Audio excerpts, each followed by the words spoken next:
हकीकत में आज लोग मिलाद का भी प्रोग्राम रखते हैं और मिलाद के बाद जाए अपने घर पर डांस और नाच का भी प्रोग्राम रखते हैं। बताओ मुसलमानों, एक तरफ तुम नबी को राजी करने की बात करते हो, एक तरफ पैगंबर इस्लाम के दिल को छलनी करने की बात करते हो। मेरी कौम के लोगों, शादी के मौके पर तरीके मुस्तफा पर अमल करके अपने बच्चों की शादियां कराओ। बहुत सी समाज के अंदर बेटियां है ना, अपने बाप से कहती हैं, अपने भाई से कहती हैं, अब्बा भैया अगर शादी के मौके पर, भैया की शादी के मौके पर डीजे पर गाना ना चलाना तो समाज में बेइज्जती हो जाएगी, नाक कट जाएगी, इज्जत नीलाम हो जाएगी। और न सब लोगे तो मिट जाओगे ऐ हिंदी मुसलमानों, न सब लोगे तो मिट जाओगे ऐ हिंदी मुसलमानों, तुम्हारी दास्तां तक न होगी दास्तानों में।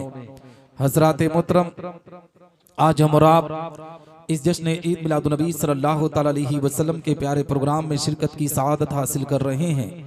दुआ करते हैं कि रब्बे कायनात हम तमामी मुसलमानों की इस हाज़िरी को अपनी बारगाह में कबूल व मकबूल फरमाए।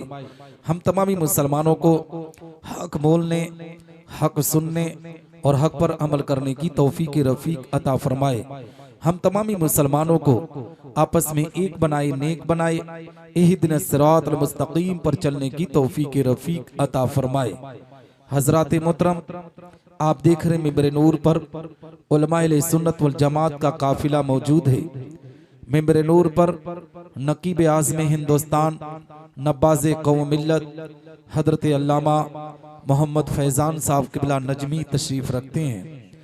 उनके अलावा शहनशाह तरन्नुम तोतिए हिंद जनाब नूर अहमद नूर साहब, बुलबुल तैबा कारी कमर अलीमी साहब, वासिफ शाह हुदा जनाब अहमद शबीब साहब, आबरू तरन्नुम जनाब गौहर अशरफी साहब, और आज आपके दियारे मोहब्बत में अपने बड़े अजीज दोस्त शायर इस्लाम, ये नात खां नहीं बल्कि शायर इस्लाम है, शायर इस्लाम मौलाना शोएब अख्तर कादरी साहब की दावत पर लब्बैक कहकर मैं आपके दियारे मोहब्बत में हाजिरी की सआदत हासिल कर रहा हूँ।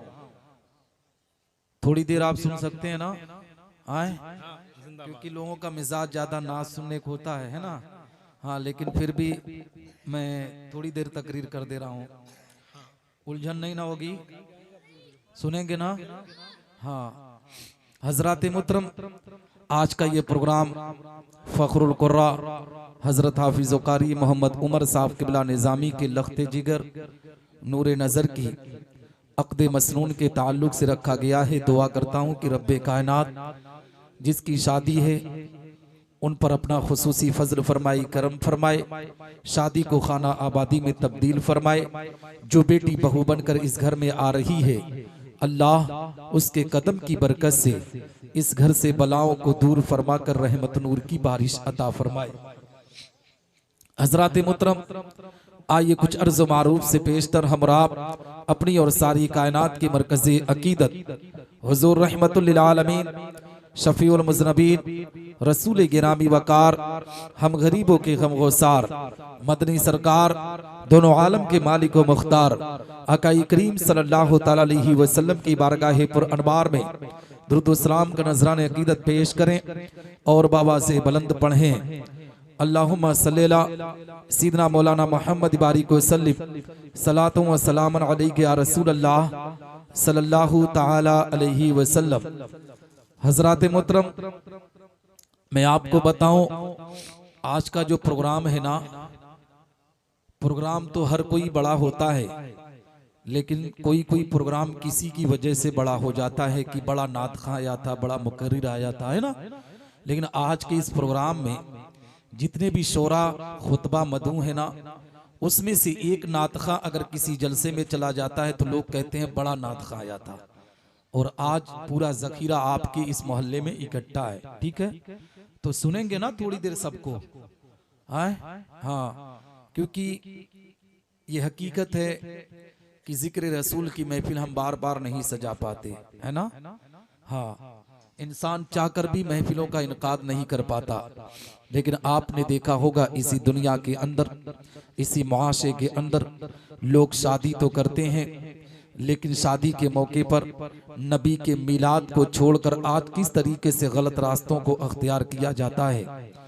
आज हमारी कौम का मुसलमान नबी आखिरुज़्ज़मा आकाई करीम सल्लल्लाहु तआला अलैहि वसल्लम की शरीयत को छोड़कर, दीन इस्लाम की तालीम को छोड़कर, कुरान की तालीम को छोड़कर किस तरीके से अपनी ज़िंदगी को बर्बाद करने पर आमादा है। मेरी कौम के लोगों, नबी आखिरुज़्ज़मा की जिक्र की महफिल में बैठा करो। ऐसी बाबरकत महफिल में जब मुसलमान बैठता है तो रब तबारक व तआला उस मुसलमान पर रहमत नूर की बारिश अता करता है। और जानते हो आज के मुसलमानों को खबर नहीं है, पता नहीं है कि नबी पर दुरूद पढ़ने पर अल्लाह कितना बड़ा इनाम अता करता है, नबी पर सलाम पढ़ने पर अल्लाह कितनी रहमतों का नुज़ूल करता है। मुसलमान अपनी जिंदगी को किस तरीके से बर्बादी के दहाने पर ले जाकर खड़ा कर दिया है।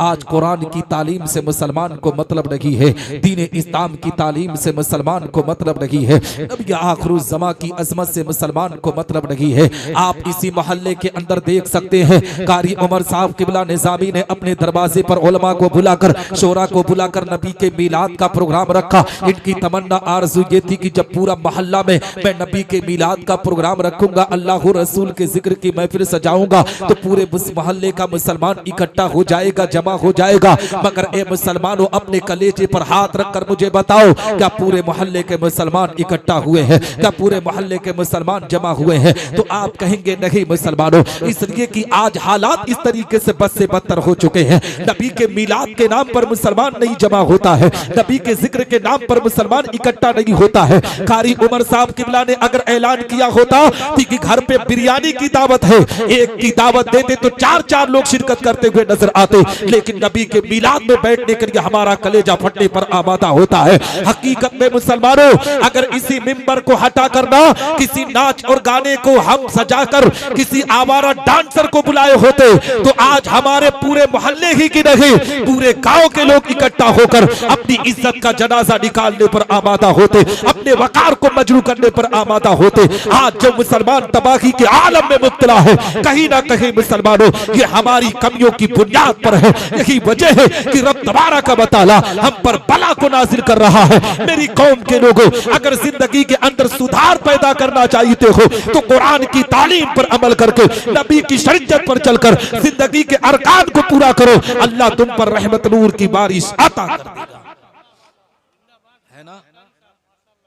लेकिन किस तरीके से माहौल है, आप अंदाजा लगा सकते हैं ना, समाज के अंदर किस तरीके से माहौल खराब होता नजर आ रहा है। मैं आपको बताऊं, ये शादी का प्रोग्राम है और मैं बहुत ज़्यादा देर तक नहीं बोलूँगा, क्योंकि सुबह हमारे दारुलूम में दारुलूम अहले सुन्नत कुतबिया रोशनुलूम, जो रोशन शाह रहमतुल्लाह तआला अलैह के नाम से मदरसा है, उसमें उलमा का एक अजीम शान प्रोग्राम है, तो मुझे उसकी भी तैयारियां करानी है, इसलिए मैं कम वक्त में बोलकर मुझे निकलना है। हजरात मोहतरम, कहने का मकसद ये है, बताने का मकसद ये है कि आज कारी उमर साहब किबला निज़ामी के बेटे की शादी है ना।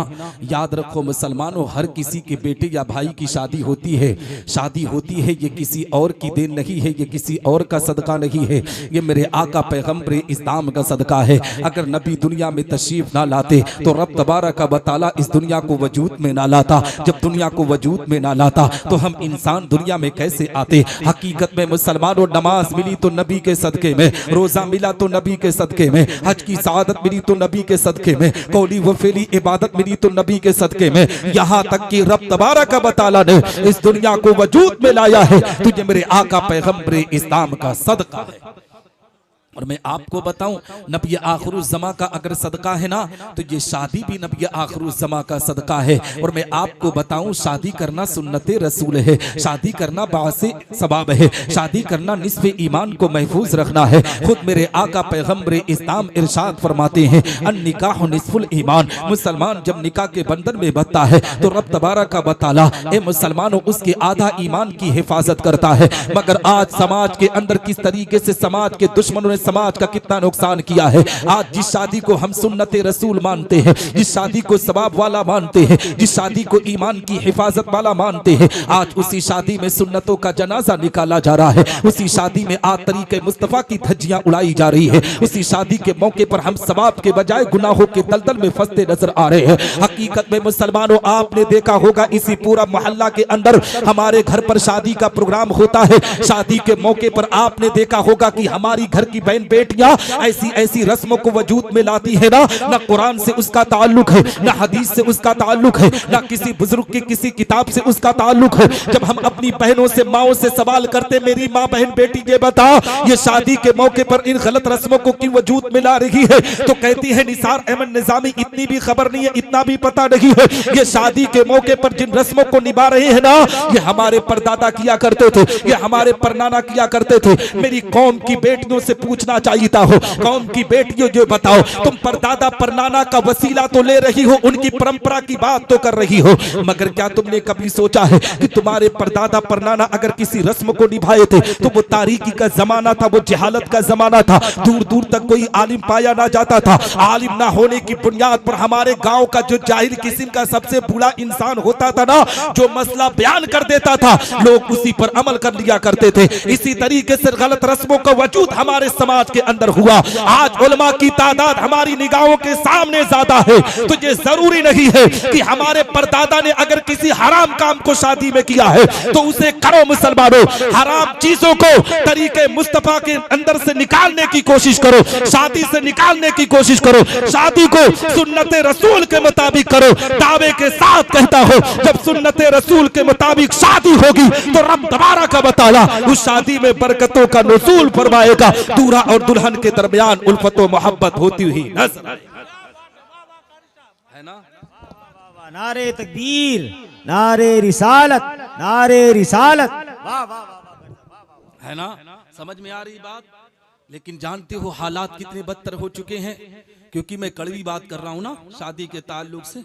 अभी मैं 2-3 दिन पहले सही बुजुर्ग ही में मैं एक प्रोग्राम में आया और इत्तेफाक से नूर भाई दूसरे दिन मुझे आना हुआ अपने दारुलूम के उसी जलसे के लिए। मदरसे का मैं गश्त कर रहा था, मैंने देखा कि रात में प्रोग्राम हुआ मिलाद मुस्तफ़ा का और सुबह डीजे पर डांस पर लड़कियां नाच रही है, वो भी ए मुसलमान जानते हो आवारा लड़कियां नहीं, घर की वो बेटियां जिन्हें पर्दे में रहने की तलकीन दी गई है, जिन्हें कनीज़े फातिमा बनकर जिंदगी गुजारने का फरमान अदा किया गया है, जिन्हें ए मुसलमानों हम नबी आखिरुज़्ज़मा की शरीयत के बारे में बताते हैं। हम अपनी बेटियों पर फख्र नाज करते हैं, वो हमारी घर की बेटियां हकीकत में डीजे की धुन पर किस तरीके से डांस कर रही है। मेरी कौम के लोगों में आपको बताना चाहता हूँ, आज शादी के मौके पर कुछ ऐसे भी बदबख्त किस्म के लोग पाए जाते हैं कि अपने दरवाजे पर नबी का मिलाद भी करते हैं, अल्लाह रसूल के जिक्र की महफिल भी सजाते हैं। और जानते हो अभी आलिम साहब को जब रुखसत करने का वक्त आया था ना, तो बाप इतना गरीब हो जाता है, इतना गरीब हो जाता है,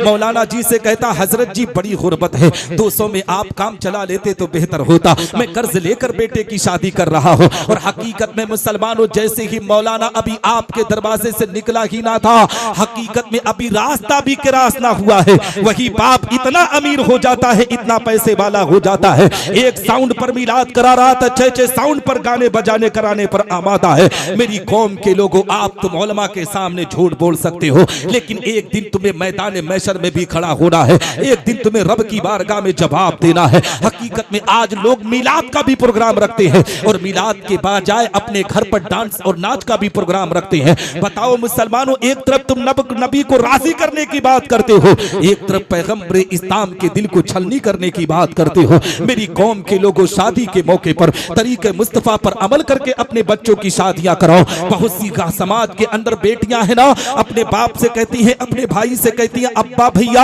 अगर शादी के मौके पर भैया की शादी के मौके पर डीजे पर गाना ना चलाना तो समाज में बेइज्जती हो जाएगी, नाक कट जाएगी, इज्जत नीलाम हो जाएगी। उन बहनों से पूछना चाहता हूँ, उन बेटियों से कहना चाहता हूँ, मेरी कौम की बेटियों, अल्लाह ने तुम्हें जो जिंदगी अता किया है, ये मेरे आका पैगंबर इस्लाम का सदका है। अपनी जिंदगी की तारीख उठा लो, जब नबी दुनिया में तशरीफ ना लाए थे तो इन बेटियों को जिंदा जमीन में गाड़ दिया जाता था, इनकी इज्जत वकार को नीलाम किया जाता था। मेरे आका पैगंबर इस्लाम ने इनको मकाम, इनके मकाम को इज्जत अता किया। और जा बताओ मुसलमानों, आज जानते हो जो लोग कहते हैं कि ना गाना और बजाना ना हुआ तो हमारे घर की इज्जत नीलाम हो जाएगी, उन लोगों को पैगाम देना चाहता हो कि तुम्हारे घर पर जो गाना और बजाना होता है उसको देखकर जो लोग तालियां बजाते हैं ना, हकीकत में वही लोग चौराहों पर बैठकर तेरे खानदान की इज्जत का जनाजा निकालते हैं। हाँ मुसलमान, अगर शादी के मौके पर अपने खानदान का ऊंचा करना चाहता है समाज में ना,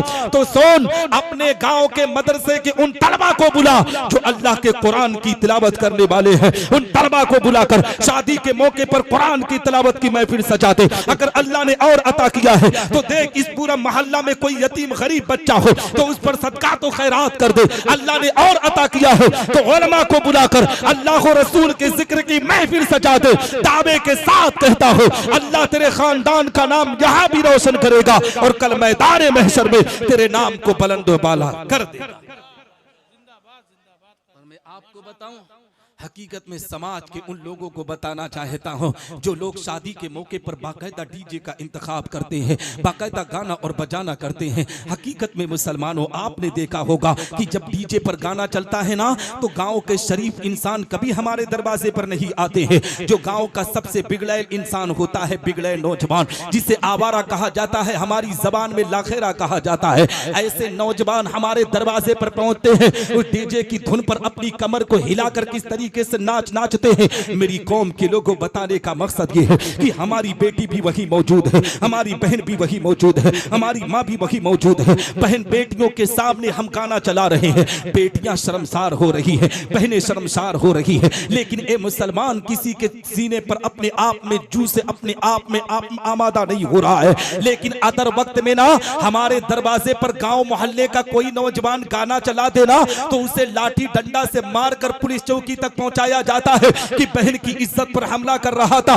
बेटी की इज्जत पर हमला कर रहा था। मैं उन लोगों से पूछना चाहता हूं, उस वक्त तुम्हारी बहन बेटी की इज्जत कहां मर जाती है जब तुम शादी के मौके पर बाकायदा आवारा किस्म के नौजवानों को बुलाकर गाने और बजाने की महफिलें सजाते हो। सुन मुसलमान, जिस तरीके से तुम्हारी अदर वक्त में तुम्हारी बहन बेटी की इज्जत नीलाम होती है, ऐसे ही शादी के मौके पर भी इज्जतें नीलाम होती है। और मैं अपनी कौम के लोगों से कहना चाहता हूं, जानते हो हमारी घर की बेटियों को पर्दे में रहने की तलकीन की गई है, कनीज़े फातिमा बनकर जिंदगी गुजारने की तलकीन की गई है। लेकिन शादी के मौके पर 99% के घर की बेटियां शादी के मौके पर बेपर्दा हो जाया करती हैं। जिनके सामने कभी नहीं जाती थी ना, शादी के मौके पर उनकी सामने भी जाने पर आमादा हो जाती है। मेरी समाज के लोगों, अगर तुम अपनी बहन बेटियों की इज्जत की हिफाजत करना चाहते हो तो शादी हो या वलीमा हो या कोई भी फंक्शन हो, अपनी बेटी को पर्दे में रख।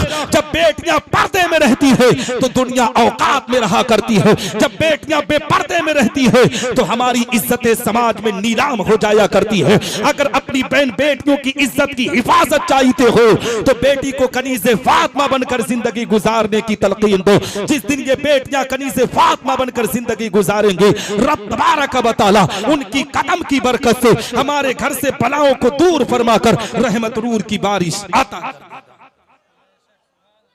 है ना। और मैं आपको थके नहीं है ना, हाँ, अगर थक जाएंगे तो बता देना, क्योंकि ज्यादातर लोगों का मिजाज नाच सुनने का होता है ना, ऐसा है। हाँ, 15 मिनट और बचा है, सुनेंगे ना? हाँ, सुनेंगे ना? हाँ, घबरा नहीं रहे ना? हाँ, मैं इसलिए पूछ रहा हूँ कहीं आप लोगों का मिजाज बदले और शोरा तशरीफ लाए हुए हैं, है ना। तो हजरात मोहतरम, कहने का मकसद ये है, बताने का मकसद ये है कि जिंदगी के अंदर अपने आप में देखने की कोशिश करो। मेरी कौम के लोगों, अपनी बहन बेटी की इज्जत को बचाने की कोशिश करो। और मैं आपको बताऊं मुसलमानों, आज जानते हो शादी होती है ना, शादी का 3 से 4 महीना नहीं बीतने पाता, जो बाप अपने बेटे की शादी के मौके पर सबसे बड़ा हीरो बनकर चल रहा था ना, अपने बेटे की शादी के मौके पर हर गुनाह को गुनाह समझकर नहीं सवाब समझकर करता था, आंख पर काला चश्मा लगाकर हर गुनाह के दलदल में फंसता था ना। हकीकत में आपने देखा होगा कि 4 महीना नहीं बीतता है, किसी बाबा के कदम में गिरकर, किसी मौलवी, किसी पीर इमाम के कदमों में गिरकर कहता, बाबा जी, जिस बहू को लाया था ना, वो बहू हमारी इज्जत को चौराहों पर नीलाम कर रही है, हमारी खानदान की इज्जत को नीलाम कर रही है। बाबा जी, कोई ताबीज बना दो, घर का मुआशरा दुरुस्त हो जाए। मेरी कौम के लोगों, मैं तुमको पैगाम देना चाहता हूँ, जितना भरोसा तुम ताबीजात पर करते हो, उतना ही भरोसा कुरान की तालीम पर अमल करके, नबी की शरीयत पर अमल करके ऐसी बहू का चुनाव करो जो बहू कनीज़े फातिमा बनकर के जिंदगी गुजारे। तुम्हें कहीं जाने की जरूरत ना पड़ेगी, बल्कि अल्लाह उसके कदम की बरकत से तेरे घर में रहमत नूर की बारिश आता कर देगा। लेकिन आज जो जानते हो, शादी के मौके पर जो हमारे घर में माहौल गंदा हुआ है ना, कहीं ना कहीं माँ बाप की भी कमियां होती है। आपने देखा होगा जब बेटे के लिए रिश्ते की तलाश शुरू होती है ना, तो एक बाप दो बाप को नहीं बल्कि मैंने 100 लोगों को देखा है, सैकड़ों लोगों को तलाश करते हैं रिश्ता ना, तो 1 2 10 बेटी से उनका काम नहीं चलता है। 100 बेटियों को देखा जाता है, इसको रिजेक्ट, उसको रिजेक्ट, उसको रिजेक्ट, उसको रिजेक्ट, और बाद में मैंने देखा है कि वही लोग सबसे ज्यादा पछताने पर आमादा होते हैं। जो ज्यादा ढूंढता है वही गड्ढे में ज्यादा गिरता है। मेरी कौम के लोगों, किसी भी बेटी की इज्जत को नीलाम ना करो, किसी भी बाप के वकार को मजरू ना किया करो। एक बाप की बेटी को तुम तकलीफ दोगे ना, तो दुनिया तुम्हें तकलीफ देने पर आमादा होगी। हकीकत में आज समाज के दुश्मनों ने समाज का कितना नुकसान किया है, मैं आपको बताना चाहता हूं मुसलमानों। आज जब एक बाप अपने बेटे के लिए बहू की तलाश करता है ना, तो उसकी सोच फिक्र ये नहीं होती है कि जिस बहू को घर में लाना है वो कुरान पढ़ने वाली हो, नमाज पढ़ने वाली हो, दीन मुस्तफा के वकार पर चलने वाली हो। नहीं मुसलमानों, आज तो बाकायदा जानते हो ऐसी बहू की तलाश की जाती है जो बहू बड़ी हसीन और जमील दिखती हो, जिसकी खूबसूरती का चर्चा हो, जिसके हुस्न जमाल को लोग अपने आप में वाहवाहियां बयान करते हो। ऐसी बहुओं को हम अपने घर की बहू बनाते हैं। बाद में ए मुसलमानों, वो हुस्न और जमाल के चक्कर में पूरे खानदान की इज्जतों को नीलाम कर दिया करती है। मेरी कौम के लोगों में आपको बताओ, जानते हो आज एक बेटी के बाप होना दुनिया में कितनी तकलीफ वाली बात हो गई है। मैं आपको बताना चाहता हूं, जहां बहुत से बेटियों के बाप बैठे होंगे, जानते हो जब बेटी पैदा होती है ना किसी हॉस्पिटल में किसी के घर पर, तो उस बाप के चेहरे पर मायूसी आ जाती है। उसकी वजह कभी जानने की कोशिश की हो, जबकि जब बेटी पैदा होती है तो अल्लाह की रहमत बनकर दुनिया में तशरीफ लाती है, बाप की रोजी बनकर दुनिया में तशरीफ लाती है, बाप की बरकत अपने साथ लेकर आती है। एक बाप जब अपनी बेटी की पैदाइश को सुनता है तो ए मुसलमानों मुस्कुरा देता है, अपने आप में दिल उसका भर जाता है, इसलिए कि बेटी और बाप का रिश्ता दुनिया में सबसे अजीज हुआ करता है। बेटियां अपने बाप के दिल का करार हुआ करती है, बेटियां अपने बाप के दिल का सुकून हुआ करती है। मगर जब बेटी पैदा होती है ना, तो एक बाप अपनी बेटी की बचपने से लेकर जवानी तक उसकी तारीख को उठाता है कि यही मेरी बेटी जवान होगी,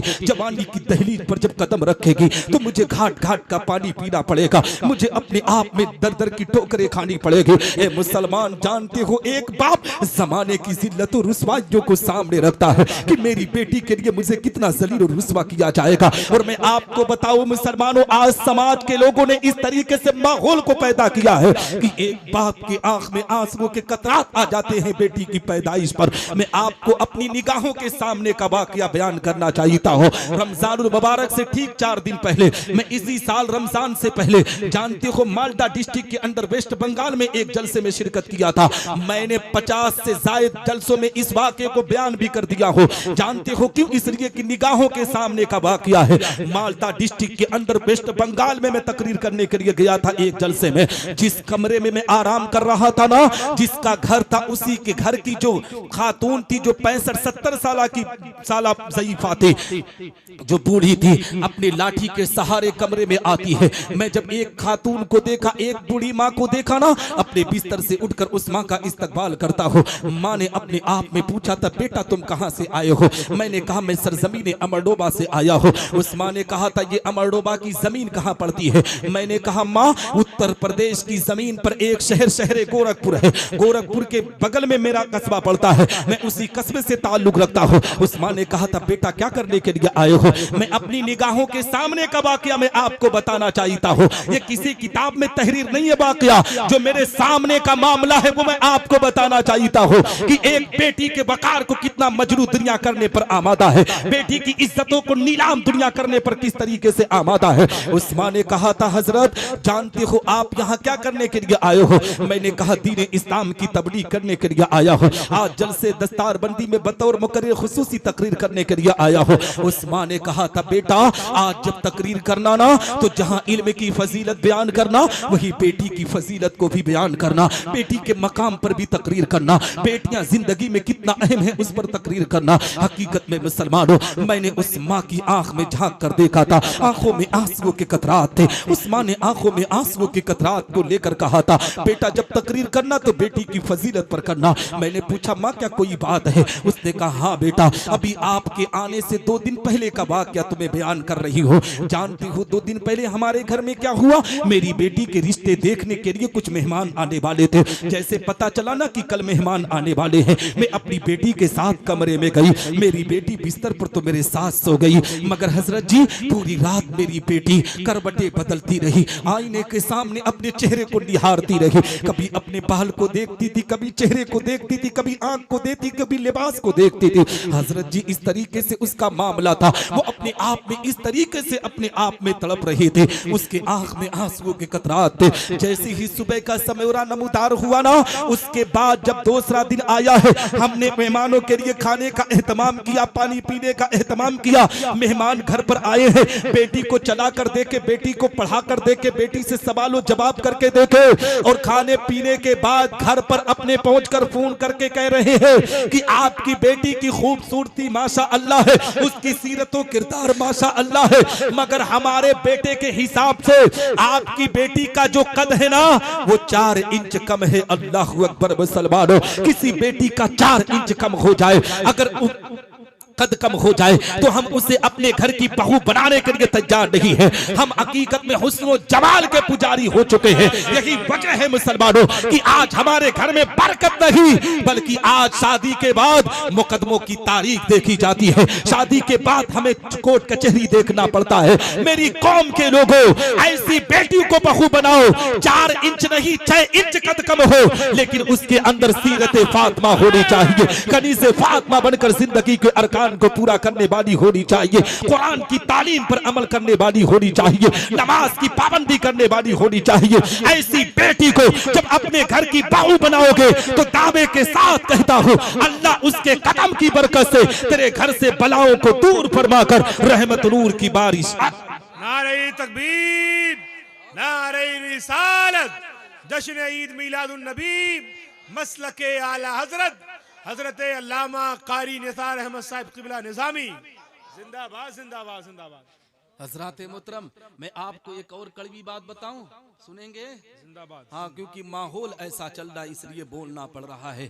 जानते हो हालात इतने खराब हो चुके हैं। मैंने देखा है कि शादियों के मौके पर नौटंकी इतनी की जाती है ना, हकीकत में एक बाप बेटी के बाप को कितना जलील और रुस्वा किया जाता है, एक बेटी के बाप को कितना तड़पाया जाता है। जमाने में बेटी का बाप होना ना ऐब हो चुका है, इसलिए कि ये जमाना उसे इतना तड़पाता है, इतना दर्द देता है ना कि एक बाप अकेले में तन्हाई में रोने पर आमादा हो जाता है। आज मुसलमानों जब शादी होती है ना, रिश्ता अगर किसी तरीके से हमारे घर में अगर बैठ गया ना बेटी बेटी का, तो आपने देखा होगा मुसलमानों, अब मैं आपको बताऊं जो हमारे घर में माहौल जो खराब है, और अक्सरों बेशतर जो सास ससुर का मामला आता है ना कि बहू आई है ससुर को इज्जत नहीं दे रही है, बहू आई है सास को इज्जत नहीं दे रही है। सुन मुसलमान, जब तूने बहू लाया होता तब तो तुम्हें इज्जत देती, तू तो अपनी बहू को अपने बेटे को बेच कर लेकर आई है, तो बता वो तुम पर हुकूमत नहीं करेगी तो तेरी खिदमत कैसे करेगी। सुन मुसलमान, हालात कितने बद से बदतर हो चुके हैं,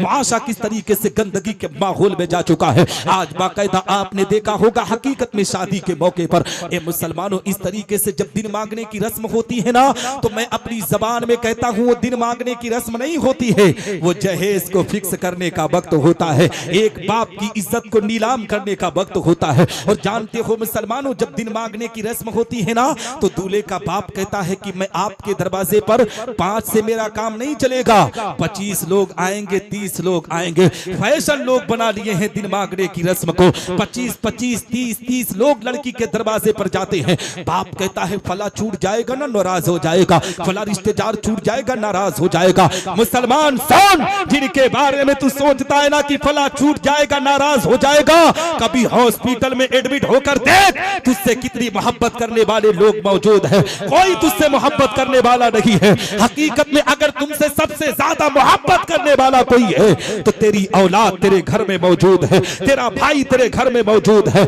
इधर उधर का चक्कर छोड़, अपने रिश्तेदार को इज्जत देने की कोशिश कर। जानते हो मुसलमान, 25-30 की तादाद में पूरी फौज लेकर हम लड़की के दरवाजे पर पहुंचते हैं ना, लड़की के दरवाजे पर पहुंचकर हकीकत में आपने भी महसूस वक्त हुआ होगा। जितने भी रिश्तेदार, दोस्तों, अहबाब, पड़ोसी, खानदान के लोग जाते हैं, वहां जाने के बाद किसी की सोच फिक्र ये नहीं होती है कि जिस लड़की को हम बहू बनाने के लिए आए हैं वो लड़की कनीज़े फातिमा बनकर जिंदगी गुजारती है कि नहीं, उसके बारे में पता किया जाए कि वो पर्दे का एहतमाम करती है कि नहीं। कोई वहां ये पूछने के लिए तैयार नहीं होता है। जितने रिश्तेदार, खानदान के लोग होते हैं ना, लड़की के बाप के दस्तरखान पर नजरें डलाए रहते हैं। लड़की के बाप ने दस्तरखान पर क्या रखा है, लड़की के बाप ने दस्तरखान पर क्या सजाया है। अगर लड़की के बाप ने तरह तरह के फ्रूट, तरह तरह के पकवान, तरह तरह के मिठाई, तरह तरह के मेवे सजा दिए ना, तो लड़के के घर वाले लड़के की बाप की पीठ थपथपा कर कहते हैं भैया तूने बड़ा मोटा रिश्ता तलाशा है, बड़ा अच्छा रिश्ता तलाशा है। सुन मुसलमान, किसी बाप के दस्तरखान को देखकर उसके बेटी का इज्जत का अंदाजा ना लगाया कर। अगर लड़की का बाप अपने दस्तरखान पर दुनिया की कीमती से कीमती सामान अपने दस्तरखान पर सजा कर रखा है, उसकी बेटी गैर मर्दों से बात करने वाली हो, उसकी बेटी सोशल मीडिया पर रील बनाकर वीडियो अपलोड करने वाली हो, उसकी बेटी लो अपनी इज्जत को चौराहों पर नीलाम करने वाली हो, तो सुन, ऐसी बेटी तेरे घर के लिए बहू नहीं बल्कि तेरे घर के लिए रहमत नहीं बल्कि तेरे घर के लिए ज़हमत है। अगर लड़की का बाप अपने दस्तरखान पर कम फ्रूट, कम पकवान रखता हो, उसकी बेटी कनीज़े फातिमा बनकर जिंदगी गुजारती हो, नमाज की पाबंदी करती हो, पर्दे का एहतमाम करती हो, ऐसी बेटी को अगर घर की बहू बनाओगे तो अल्लाह उसके कदम की बरकत से तेरे घर से बलाओं को दूर फरमाकर रहमत नूर की बारिश आता है। जिंदाबाद जिंदाबाद जिंदाबाद, कारी साहब जिंदाबाद, है ना। और आखिरी बात कह रहा हूँ क्योंकि वक्त मेरे पास ज्यादा नहीं है, मेरे बाद भी खतीब को सुनना है, नात खां को सुनना है और शादी का प्रोग्राम है ना, तो ज्यादा देर तक चलाना भी नहीं है। सही है जी जी जिंदाबाद, है ना। सुनेंगे, थके नहीं है ना। हाँ, मैं बार बार इसलिए पूछ रहा हूँ कि कम से कम आप बोलते रहेंगे, हाँ, तो मुझे भी एहसास रहेगा कि आप सुन रहे हैं कि सो रहे हैं, है ना। हाँ, है ना फैजान साहब जी, कारी अल्ताफ साहब, हाँ ठीक है। हाँ, सुनेंगे, 2-3 मिनट सुना दूं इसलिए कि आखिरी बात बड़ी पॉइंट की बात है, इसलिए कि समाज के अंदर इन तमाम मुद्दों पर मामलात हो रहे हैं। आपने देखा होगा ना कि शादी के मौके पर बाकायदा जब बारात लेकर हम पहुंचते हैं ना, तो हमने देखा है कि बारातियों में वही लोग हुड़दंगी मचाते हैं, वही लोग बवाल काटते हैं ना, जो अपने घर पर हफ्ते में कभी 1-2 बोटी नसीब हो जाती है, वहां गोश्त के लिए वही लोग झगड़ा करते हैं। देखा है ना आपने। हाँ, मेरी कौम के लोगों, किसी बेटी के बाप की इज्जत पर हमला ना किया करो। बहुत सी ऐसी मौतें हुई है ना कि लोग बारातियों ने खाने में कमी निकाली है, बाप को अटैक आया, दुनिया से रुखसत हो गया। इसका जिम्मेदार कौन होगा मेरी कौम के लोगों? आओ मैं आपको बताता चलो, समाज के दुश्मनों ने समाज का कितना नुकसान किया है। हम जब दिन मांगने की रस्म को लेकर हम लड़की के दरवाजे पर पहुंचते हैं ना, तो हकीकत में मुसलमानों लड़की के दरवाजे पर पहुंचने के बाद किस तरीके से मामलात को खड़ा किया जाता है, किस तरीके से वकार को मजरू किया जाता है। बाकायदा आपने देखा होगा, हकीकत में मुसलमानों जानते हो, जब खाने पीने की रस्में खत्म हो जाती है ना, उसके बाद गोल बनाकर तमाम लड़के वाले जितने भी अहबाब आए रहते हैं बैठ जाते हैं। अब आवाज लगाई जाती है, लड़की के बाप को बुलाया जाए, 2 बात करनी है। वो 2 बात नहीं मुसलमानों, उसमें जहेज को फिक्स करने की बात करनी है। जानते हो, लड़की के बाप को बुलाया जाता है और बुलाने के बाद बाकायदा मुसलमानों जानते हो क्या कहा जाता है। लड़की के बाप को जब आवाज दी जाती है ना, तो लड़की का बाप बेचारा अपनी पलकों को झुकाकर आता है, अपनी गर्दन को झुकाकर आता है। हकीकत में मुसलमानों दिल में सोचता है, मौला अगर खाने में कोई कमी हो गई होगी तो आज मेरी इज्जत को नीलाम कर दिया जाएगा, मेरे वकार को मजरू कर दिया जाएगा। हकीकत में मुसलमानों डरा सहमा हुआ वो बाप जब लड़के के घर वालों के करीब पहुंचता है ना, तो सारे लोग लड़के के घर वालों को घेर कर कहते हैं, कोई लड़के के घर वालों का अब बहुत बड़ा करीबी होता है जिसे लोग फिट करके लेकर आते हैं, वो कहता है, ए लड़की के बाप सुन सुन, हमारे घर का जो लड़का है ना बड़ा हाई क्वालिटी का है, इसलिए खाने का इंतजाम हाई होना चाहिए, बैठने का इंतजाम हाई होना चाहिए। आज हकीकत में मुसलमानों लोग जब मांगते हैं ना, अगर खुद नहीं कह पाते तो कहते हैं मेरी मांग नहीं है, मेरे दामाद की फला मांग है। मेरी कौम के लोग खुद भी भीख मांग रहा है, अपने दामाद से भी भीख मंगवा रहा है। मेरी कौम के लोगों, अपनी इज्जत को इस तरीके से नीलाम ना करो, अपने वकार को इस तरीके से मजरू ना करो। जानते हो, एक बेटी के बाप के सामने जब तुम भीख मांगते हो ना, तो ये उलमा कहते कहते हैं तू बेटी के बाप से भीख ना मांग। अगर तुझे कमी महसूस हो रही हो तो जुमेरात के दिन हमारे यहाँ कुतुबुल वक्त हजरत हाफिज रोशन शाह रहमतुल्लाह ताला अलैह के दयार में आ जा। वहां जायरीन आते हैं, तुझे इतना दे देंगे कि तेरा पेट भर जाएगा। अगर वहां से भी काम ना चले ना तो हमारी यहाँ रोशन जाबा मस्जिद है, उस मस्जिद में जुमा के दिन आ जा। अल्लाह इतना देगा ना, ये मुसलमान इतना देंगे कि तेरा पेट भर जाएगा। मगर खुदारा मुसलमान किसी बेटी के बाप को जलील ना कर, किसी बेटी के बाप की इज्जत को नीलाम ना कर, किसी बेटी के बाप के सामने भीख ना मांगा कर। जानते हो जब बेटी के बाप को तुम जलील और रुस्वा करते हो तो एक बेटी मौला की बारगाह में अपनी आंखों में आंसुओं के कतरात को लेकर अर्ज करती है, ए रब्बे कायनात, अगर आज तू मुझे बेटी बनाकर दुनिया में ना भेजा होता, आज तू मुझे बेटी बनाकर दुनिया में ना भेजा होता तो ए रब तबारक व तआला मेरे बाप की इज्जत इस तरीके से नीलाम ना होती। वो मेरा बाप जो मोहल्ले में चलता था, लोग सलाम किया करते थे, आज मेरी वजह से मेरे बाप की इज्जत नीलाम हो रही है। वो बेटी वही अहद करती है कि इन लोगों ने मेरे बाप को सताया है, अगर मेरी किसी तरीके से शादी इस घर में हुई ना तो सबसे पहले अपने शौहर को चंगुल में फंसाकर उसके बाप की इज्जत नीलाम करोगे। 99% मामला उठा सकते हो मुसलमानों कि वही लोगों को, उन्हीं सास ससुर को सबसे ज्यादा तकलीफें दी जाती है जो लड़की के बाप को सताता है, जो लड़की के बाप की इज्जत को नीलाम करने की कोशिश करता है। मेरी कौम के लोगों, अगर तुम चाहते हो कि तुम्हारी बहू तुम्हारी फरमाबरदारी करे तो लड़की के बाप के सामने डिमांड ना कर, उसके पीठ पर हाथ रख कर उसको कि ए लड़की के बाप सुन, तुझे किसी से कर्ज लेने की जरूरत नहीं है, जितनी हैसियत है उसी में अपनी बेटी को रुखसत कर दे। ये जुमला कह दोगे ना तो दावे के साथ कहता हूं जो बेटी तुम्हारे घर में बहू बनकर आएगी जिंदगी के आखिरी पड़ाव तक अपने सास ससुर की खिदमत गुजारी करते हुई नजर आएगी। हमारे समाज की इस्लाह होगी, हमारे माशरे की इस्लाह होगी, क्योंकि डॉक्टर इकबाल कहते हैं गलत रवि से मनाजिल का बहुत बढ़ता है, मुसाफिरों रवि से कारवां बदल डालो और जगह जगह के थक चुके हैं तुम्हें हंगामे निशाते लज्जते ख्वाबे गिरा जिंदाबाद जिंदाबाद जिंदाबाद। अब मैं 2-3 शेर नात पढ़ूंगा, फिर मैं अपनी गुफ्तगू खत्म कर दूंगा, ठीक है? माइक थोड़ा इजहार भाई आवाज बढ़ा दे जी, ठीक है? सुनेंगे? हाँ, अब मैं तकरीर नहीं करूंगा क्योंकि टाइम मेरा पूरा हो गया, फिर कभी बुलाएंगे तो मैं बोल दूंगा। जहन नात वाला आपका हाँ, हो गया तो हाँ। क्योंकि 2-3 शेर मैं नात भी पढ़ दूं, है ना? तकरीर तो सुन ली है, नात भी सुनेंगे ना? हाँ, चुपचाप, अभी तक जितने लोगों को सुने चुपचाप सुने, सुनेंगे? हूँ नहीं कहो, हाँ कहो जी, सुनेंगे? सुनेंगे और चुपचाप नहीं, बोल के सुनेंगे, बोल के सुनेंगे ना? हाँ, कितने लोग भैया? हाँ, ऐसे हाथ नहीं उठाती कौम, है ना? अभी कोई नेता आ जाए इसी मोहल्ले में तो उसकी इज्जत, उसके वकार में, उसकी चमचागिरी में सारी हदें पार कर दी जाती है। सही है ना? हाँ, आलिम के लिए कभी कुर्सी नहीं देती है कौम, लेकिन कोई छोटा भैया नेता आ जाए तो उसके पीछे पीछे ऐसे चलेगी जैसे कोई गुलाम चल रहा है। सही है? हाँ, याद कर मुसलमान, किसी नेता की चमचागिरी करेगा ना तो दुनिया में भी जलील होगा, मर कर जाएगा तब भी जलील होगा, लेकिन अगर उलमा की गुलामी अख्तियार कर लिया ना तो दावे के साथ कहता हूं जो वारिसे अंबिया का गुलाम होता है वो नबी का गुलाम होता है, और जो नबी का गुलाम होता है अल्लाह उसे दुनिया में भी इज्जत अता करता है, और दुनिया से जब रुखसत होकर वो कब्र में पहुंचता है तो अल्लाह उसके कब्र पर रहमत नूर की बारिश। समझ गए? तो सुनेंगे कितने लोग? हाथवा उठा दो भैया यार, उठा दो।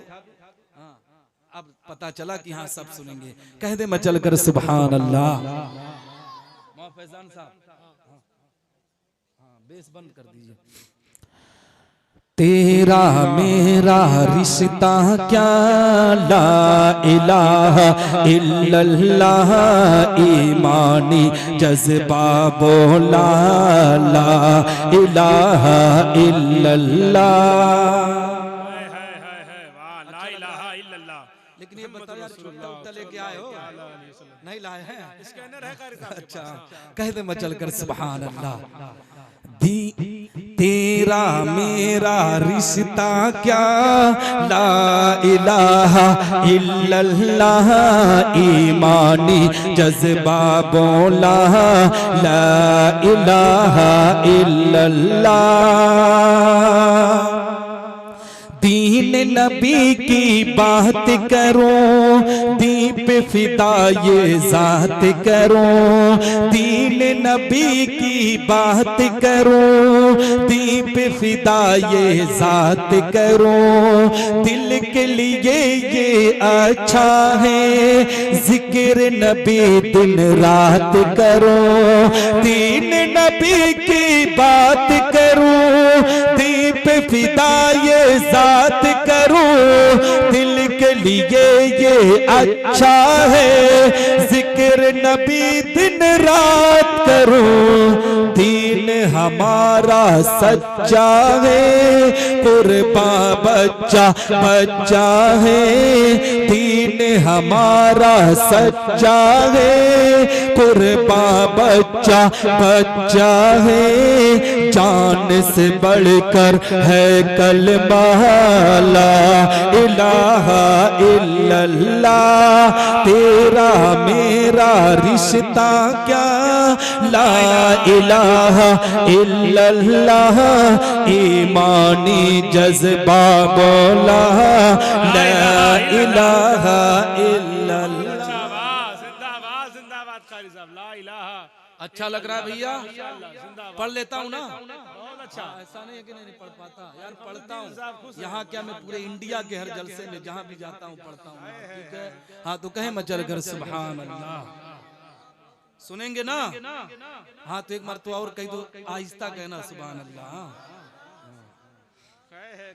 अमरीकी अफगानी हो, चीनी हिंदुस्तानी हो, अमरीकी अफगानी हो, चीनी हिंदुस्तानी हो, उसको समझते हैं भाई, शर्त ये है ईमानी हो।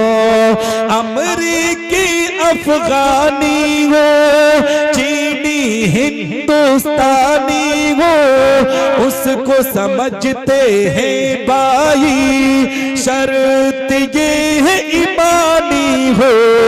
गोरा हो या हो काला, गर है नबी का मतवाला, गोरा हो या हो काला, गर है नबी का मतवाला, उससे हमारा है रिश्ता, ला इलाहा इल्लल्लाह। तेरा मेरा रिश्ता क्या, ला इलाहा इल्लल्लाह ईमानी जज्बा बोला, ला इलाहा इल्लल्लाह। अच्छा लग रहा है, सुनेंगे। क्योंकि मिंबर नूर पर तोती हिंद जनाब नूर अहमद नूर साहब कारी कमर अलीमी साहब जैसा नातखा हो, है ना। हाँ तो बताइए मैं मुझे आप कैसे सुनेंगे, है ना। लेकिन फिर भी आप सुन रहे हैं जबरदस्ती, सही है, जबरदस्ती सुन रहे हैं। हाँ तो कह दे मचल कर सुभान अल्लाह। शोएब अख्तर भाई कहाँ है, आप भी दे सकते हैं। हाँ जी तो कह दे मचल कर सुभान अल्लाह। काबे का चक्कर होगा, नूरानी मंजर होगा, काबे का चक्कर होगा, नूरानी मंजर होगा, संगे असवद देखेंगे, रहमत वाला दर होगा, काबे का चक्कर होगा, नूरानी मंजर होगा, संगे असवद देखेंगे, रहमत वाला दर होगा। जब हम मक्का जाएंगे किस्मत पर इतराएंगे, जब हम मक्का जाएंगे किस्मत पर इतराएंगे, होठों पर जारी होगा ला इलाहा इल्लल्लाह। नारे तकबीर, नारे रिसालत, जश्न ईद मिलादुन नबी, मसलके आला हजरत, जिंदाबाद जिंदाबाद जिंदाबाद। अब आखिरी शेर बर्दाश्त कर सकते हैं ना?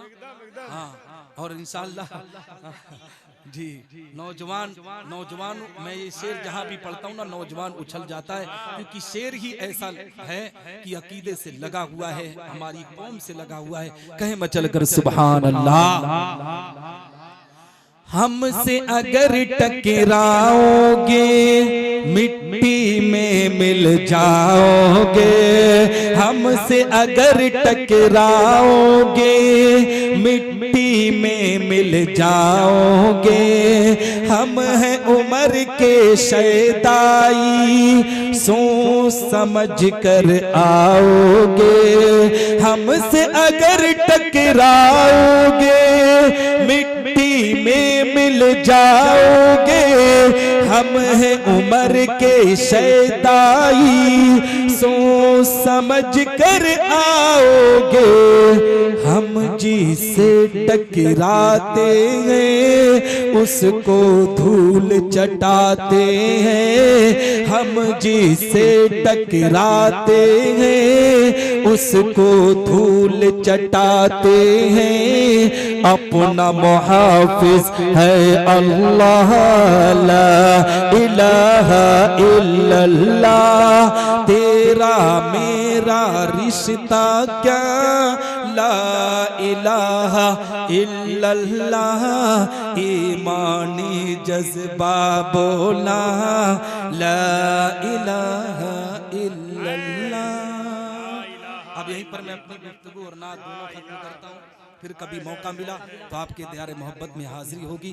दुआ करता हूँ कि रब्बे कायनात मुझसे बोलने में कहने में छूट या बड़ी गलती हुई तो मेरी गलतियों को माफ फरमाए, मेरे असातिज़े किराम की दुआएं मेरे साथ रखे, मेरे माँ बाप की दुआएं मेरे साथ रखे, उलमा अहले सुन्नत वल जमात की दुआएं मेरे साथ रखे। वाखिरु दावाना और अल्हम्दुलिल्लाह रब्बिल आलमीन। अस्सलामु अलैकुम व रहमतुल्लाहि तआला व बरकातहू।